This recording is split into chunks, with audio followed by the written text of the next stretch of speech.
Hello again, I am Blunty. Pokemon. It's a game franchise that has earned its place amongst the greatest game franchises of gaming history, and the latest installments are called Pokemon Black and Pokemon White. Not Pokemon Black and White, Pokemon Black and Pokemon White. This is Pokemon Black because in the tradition of the Pokemon role-playing games, they come out in a couple of different versions that have some minor differences, therefore encouraging you to join up with friends who have the opposite version, or if you're a bit of a loner and don't have any friends, to buy both versions and give Nintendo even more cash. Now, the look, feel, and style of Pokemon Black and Pokemon White will come as a surprise to nobody, especially not to those of us who have been playing Pokemon since way back in the day when it was still being called a fad that would die out soon. And that was over 13 years ago now. And this so-called fad has never failed to excite fans, pull in new players, and line the pockets of Nintendo with enough cash to wallpaper the moon. The new games are not the revolution some hardcore Pokemon fans have been screaming for half a decade now. It's an evolution. It is just Nintendo once more playing it safe, trying not to screw up whatever mystical enchantment that Pokemon has that keeps people addicted to it, like pixelated heroin.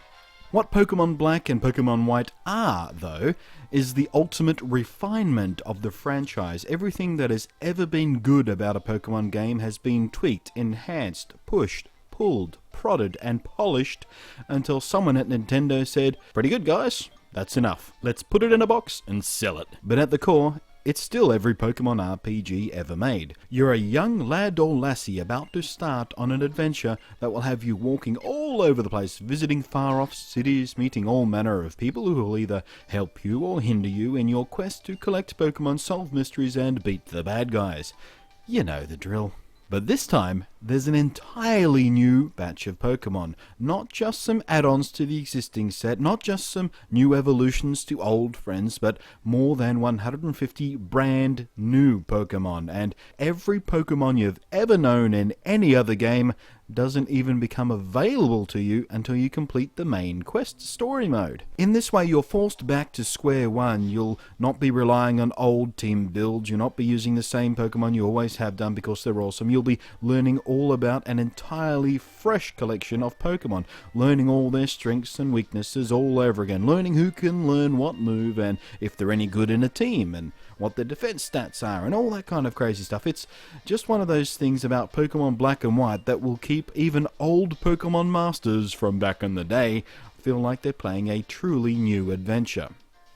And this time around, aside from fiddling with the mechanics and graphics of the game and adding on a few new bells and whistles, the story has been given much more attention than it usually gets in Pokemon games. It's more complex, more interesting. There's much more interaction with non-player characters that's meaningful, especially your childhood friends and good-natured rivals who not only show up every now and again to battle and catch up, but now also join you on portions of your adventure. In addition to the much more enjoyable story and dialogue, the motivations of the main bad guys, this time called Team Plasma, are much more complex and surprising. Far from the MO of old Team Rocket, who just wanted to steal your Pokemon towards their own ends, Team Plasma actually want to set Pokemon free, believing that people like you are immoral for wanting to capture and make them fight like your own personal army of battle slaves. And they're led by the mysterious N, who seems to be hiding a secret motivation all of his own. It's a far more thought-provoking and morally complex story than we're used to seeing in Pokemon. And it's terrific. It helps give the whole adventure a fresh and exciting feel, which is great because at the very core of it, if you strip away every single bell and whistle, all the decorations and dressings, it's still walk, battle, walk, encounter, walk, fetch quest, walk, battle, capture, gym battle, walk, etc. But with the more engaging story, the enhanced graphics, and all the new bells and whistles, it really does feel fresh. By now, you'll be noticing that for a review, this is a bit off kilter. I'm missing out on loads of stuff. There's heaps of stuff I haven't touched on. The game mechanics, the features, the enhancements, the minigames, the bucket loads of new and interesting stuff, the online play, the video chat, the triple battles. But my plan for this review wasn't really to explore the game with you, but to give you an idea on if you should bother with, well, what is essentially yet another Pokemon game. And to be honest, if I did a proper thorough review of this game, this video could easily be 40 damn minutes long, because the bastard is packed with this stuff I could unravel and explore for you for a long time. But that's not what I want to do. See, the real question is, should you go out and buy it and explore it for your damn self? The game feels like a placeholder, something to keep Poke fans engaged with the series until Nintendo can get whatever holy 3D Pokemon title they're working on for the Nintendo 3DS done, polished, and out the door in, I don't know, a year's time or whatever it's gonna be. And it sounds like a bad thing calling it a placeholder, but it's not really. It's a terrific placeholder. It does the job they want it to do really well. It's got enough newness in it. Newality, if you would like. It's got enough freshness built into it that it really does keep even the oldest of Pokemon fans engaged. I've been playing since the days of Red, the very first ones in black and white on the old green screen Game Boys. It's ridiculous how much this game has got a hold of me. And that's the giveaway secret phrase to these games. I've been playing for about 13 years. And the new games, Pokemon Black and Pokemon White, I can't talk anymore. The new games, Black and White, have still got me engaged. There's still magic left in the series, even though it's only been evolving really slowly over time. They tweak and change and polish, and they've been doing that for more than a decade, and it's still a good game. It's still an enjoyable game. It will still keep me hooked for hours and hours and hours and hours and hours of gameplay. And because of that engaging new story, and because of the entirely new menagerie of Pokemon to learn about and catch and battle and all that, it also makes a terrific jumping on point for new players. Or even older fans who gave up on the series long ago because it started to get a bit sameish. This time around, there's enough freshness in there. I really think it'll bring you back into the fold and have you re-addicted.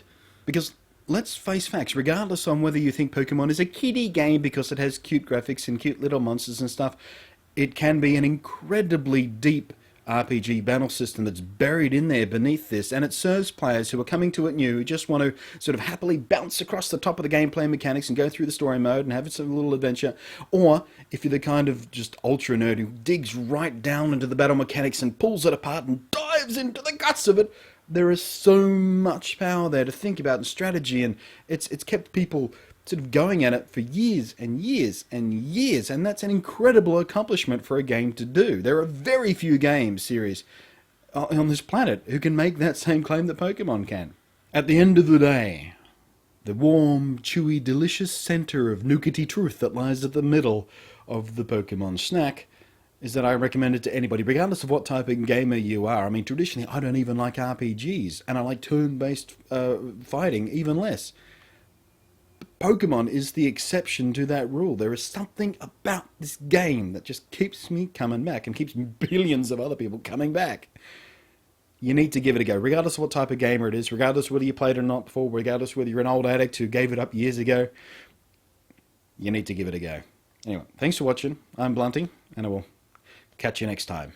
In fact, I will catch you all next time. See what I did there? Little Pokemon pun, the old marketing cry. I'm going to go play the game.